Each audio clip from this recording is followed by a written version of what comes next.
नमस्कार दोस्तों, यह कहानी एक ऐसी विधवा की है जो अपने संघर्ष, भावनाओं और आत्मनिर्भरता की यात्रा से न केवल खुद को बल्कि अन्य लोगों को भी प्रेरित करती है। गंगा एक छोटे से गांव की साधारण महिला थी। उसकी शादी 20 साल की उम्र में अर्जुन से हुई थी, जो गांव के स्कूल में शिक्षक था। गंगा और अर्जुन का रिश्ता बेहद प्यार और सम्मान पर आधारित था।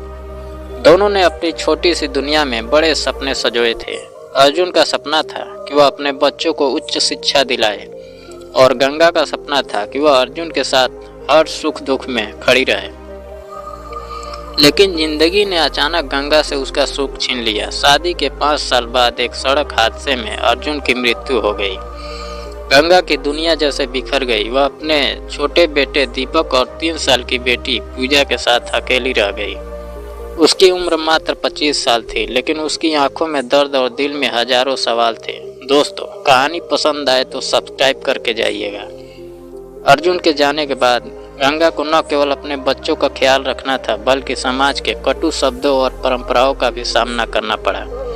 गंगा की कई महिलाएं उससे दूरी बनाने लगी और कुछ ने तो यह भी कह दिया, विधवा का साया अपशगुन होता है। पुरुषों की तरह से भी गंगा को कई तरह की कुदृष्टि का सामना करना पड़ा। गांव के बुजुर्गों ने सलाह दी कि वह अपने बच्चों को छोड़कर अपने मायके लौट जाए, लेकिन गंगा ने साफ मना कर दिया। उसने दृढ़ता से कहा, यह घर अर्जुन का सपना था और मैं इसे टूटने नहीं दूंगी। मेरे बच्चों को इसी घर में बड़े होंगे। गंगा ने अर्जुन की यादों को अपने जीवन की ताकत बना लिया। उसने गांव के खेतों में मजदूरी करना शुरू किया। दिन भर कड़ी मेहनत करने के बाद वह रात में दीपक और पूजा को पढ़ाती। उसकी यही कोशिश थी कि उसके बच्चे अर्जुन के सपनों को पूरा कर सके। कई बार उसे भूखा सोना पड़ा, लेकिन उसने बच्चों के लिए कभी अपनी कमजोरी जाहिर नहीं होने दी। गांव की महिलाएं धीरे धीरे उसकी मेहनत और साहस को पहचानने लगी। वे उसकी मदद करने लगी और गंगा ने महिलाओं के साथ मिलकर एक सिलाई केंद्र शुरू किया। गंगा ने धीरे धीरे सिलाई का काम सीखा और गांव की अन्य महिलाओं को भी प्रशिक्षित करना शुरू किया। कुछ ही महीनों में उसका सिलाई केंद्र पूरे गांव में प्रसिद्ध हो गया। वह महिलाओं को आत्मनिर्भर बनने की प्रेरणा देती। दुखों से भागो मत, वह कहती, बल्कि उन्हें अपनी ताकत बनाओ। गंगा ने अपने बच्चों की शिक्षा के लिए हर संभव प्रयास किया। दीपक ने गांव के स्कूल में अच्छे नंबरों से परीक्षा पास की और शहर में पढ़ने का मौका मिला। पूजा की पढ़ाई में अव्वल थी। कई सालों की मेहनत और संघर्ष के बाद गंगा ने अपने बेटे को इंजीनियर बनते देखा। दीपक ने अपनी पहली कमाई से माँ को एक साड़ी गिफ्ट की और कहा, माँ, यह तुम्हारे त्याग का फल है।